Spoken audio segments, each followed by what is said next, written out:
রাষ্ট্রবিরোধী দেশ বিরোধী কোন স্লোগান আমি দলকে পরামর্শ দেবো এবং বিধানসভায় আইন করে যাতে জয় বাংলা বলা, মামারি মানুষ এবং খেলা হবে, খেলা শেষ হয়ে গেছে, এইসব বাংলাদেশি স্লোগান পশ্চিম বাংলায় চলবে। মুজিবুর রহমানের স্লোগান, খালেদা জিয়ার স্লোগান, সাকিব ওসমানের স্লোগান বাংলার পশ্চিম বাংলার মাটিতে চলতে দেব না, আইন করে বন্ধ করব। নর্থ ক্যালকাটায় 4টেতে জিতেছি, আগামী দিনে 7-এ 7 লিখে রাখুন। পার্লামেন্টে আমি দাঁড়িয়েছিলাম, এবার পার্লামেন্টে যে দাঁড়াবে তার আমি ইলেকশন এজেন্ট হব। তৃণমূলের প্রার্থীকে উত্তর কলকাতা থেকে উচ্ছেদ করব, উচ্ছেদ। আর কি হবে? কাউন্সিলর 6 জন, আমিও কাউন্সিলর এমএলএ একসঙ্গে ছিলাম, আমার বেটাও হলো কাউন্সিলর এমএলএ একসঙ্গে, খুব ভালো। 95 আমি কাউন্সিলর ছিলাম, 96 এমএলএ ছিলাম। এইবার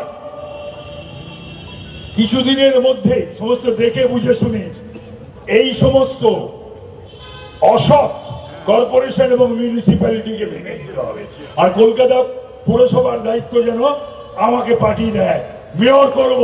এই সব জায়গা থেকে জিতবে, তো সব জায়গা থেকে জিতবে, এবং কলকাতার মেয়র হবে বিজেপি, কলকাতার বোর্ড হবে বিজেপি। এই 3টে কাজকে সামনে রেখে আমরা এগোবো।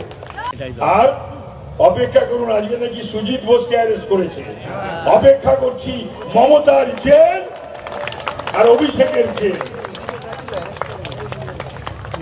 মমতার এই জেল তবু নয়, বরদাস্ত করা যায়, কাঁধে ব্যাগ ফ্যাগ নিয়ে ঢপ পপ দিয়ে যাইও, এটা করেছে না।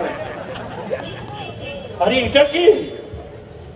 হ্যাঁ, না আছে উচ্চতা শরীরে, না আছে শরীরে চেহারা, না রাজনৈতিক উচ্চতা, না রাজনৈতিক ধার ভার, পাঙ্গা নিতে গেছে অমিত শাহর সঙ্গে।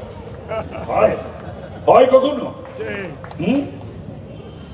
এই আপনারা জানেন তো, কার্বাইডে পাকা হচ্ছে, কার্বাইডে পাকা রাজনৈতিক কর্মী। 21, 226, 300টা পেতে পারে। আমি সজলকে জিজ্ঞেস করতে পারি, সজল এই 300টা করতে আনবে, বাড়তি 6টা, ওই চোর 4টে, কেজরিওয়াল, তেজস্বী, অখিলেশ আর সোরেন, হেমন্ত সোরেন, এই 4টের কাছ থেকে বোধ হয় 6টা বাড়তি নিয়ে আসবে। সবাই বলছে, খুশি আনন্দ। আজকে সকালবেলা গেছি 3টে হাই রাইজে, সেখানেও তাই। 13 নম্বর বিজয় মিছিল করে এলাম, আমার মানিকতলা কনস্টিটুয়েন্সি, বললো খুব আনন্দ। তারপরে আমাকে সাংবাদিকরা, সজল রাও, কাকু তুমি কি হচ্ছ, কাকু তুমি কি হচ্ছ? তাই বললাম, শোন, আমি কিছু আর হতে চাই না, আমার জীবনের সব পাওয়া হয়ে গেছে। মমতা হেরেছে আর তৃণমূলের বিসর্জন হয়েছে, আর ভাজপার সরকার পশ্চিমবাংলায় প্রতিষ্ঠিত হয়েছে। এর থেকে বড় পাওনা আমার আর জীবনে কিচ্ছু নেই, আমি কিচ্ছু চাই না। কি আনন্দ! আমি এত বছর রাজনীতি করে সত্যি বলছি, আমি এত আনন্দ কখনো পাইনি। ঈশ্বরের কাছে যা চেয়েছি তাই পেয়েছি। মা হারিয়ে দাও মমতাকে। আমি গিয়ে মিটিং এ বলেছিলাম, শুভেন্দুর মিটিং এ ভবানীপুরে, আমি সাউথ ক্যালকাটা চার্জে ছিলাম দলের তরফ থেকে, বলে এসেছিলাম মমতা হারছে হারছে হারছে। সেটা আরো শিওর হলো কবে জানেন? ওই যেদিনকে শুভেন্দু নমিনেশন দিতে যাচ্ছে, সেদিন আমি হাজরা থেকে আর ওই পর্যন্ত, কি বলে যেখানে নমিনেশনটা দিল, treasury building, survey building, not treasury, yes survey building, আমি দেখছি মানুষ পারলে ছাদ থেকে লাভ দেয়, 4 তলা থেকে লাভ দেয়, বারান্দা থেকে 3 তলা থেকে লাভ দেয়, নিচে গিজগিজ করছে। আমি বললাম, মমতার মহল্লা পাড়াতে হরিশ মুখার্জি, হরিশ চ্যাটার্জি যে এই অবস্থা, যা বাজনা বেজে গেছে, যা বাজার বেজে গেছে, সত্যি বেজে গেল। তারপরে এখন যা বলে, হেরে গেলে যা হয়, লোকের গরু হারিয়ে গেলে পাগল হয়ে যায়। ও হেরে গেছে, মাথা খারাপ হয়ে গেছে, যা খুশি তাই বলছে। আচ্ছা বলুন তো, এইরকম নির্বাচন কখনো হয়েছে? কোনদিন হয়েছে কেউ দেখেছে?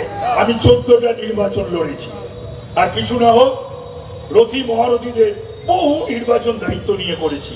আমি বলছি এই নির্বাচন আমি দেখিনি। মানুষের ঢল, 93% মানুষ ভোট দিচ্ছে। আর আমার একটা অভিমান ছিল বাঙালি হিন্দুদের প্রতি, যে বাঙালি হিন্দুকে জাগানো যাচ্ছে না। এরা দ্বিধা ত্রিধা চতুর্ধা বহুধা বিভক্ত।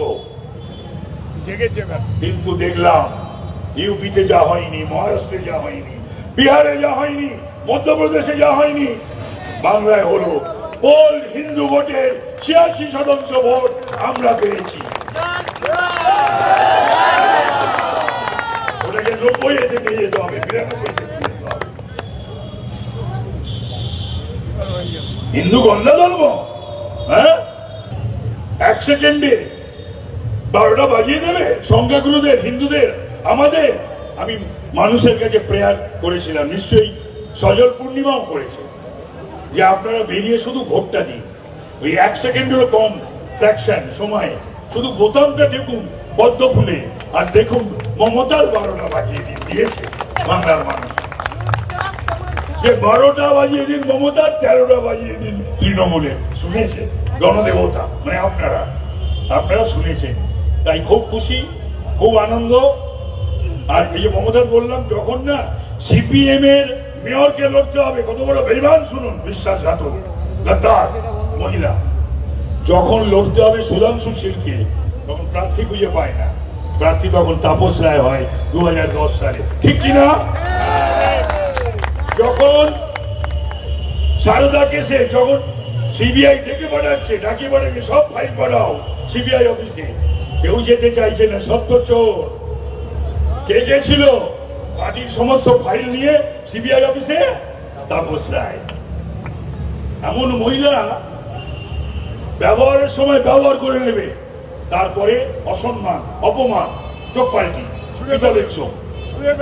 এইরকম ধরনের একটা মানুষের এই যে দম্ভকে আপনারা চূর্ণ বিচূর্ণ করেছেন না, এতে যে কি পরিতৃপ্তি পেয়েছি, কি আনন্দ পেয়েছি, সে আপনাদের ভাষায় প্রকাশ করতে পারবো না। তাই ভালো থাকবেন, সুখে থাকবেন, শান্তিতে থাকবেন। কোন গুন্ডামি হতে দেবে না পূর্ণিমা, কোন তোলাবাজি, কোন সিন্ডিকেট কাজ যেন না চলে। মল্লিক বাজার তোমার সর্বগুণে আমি তো মানিকতলাতে 1 মাসে সাইজ করে দেবো। আর এই আমার ছেলে সজল, সে স্ট্রং ম্যান।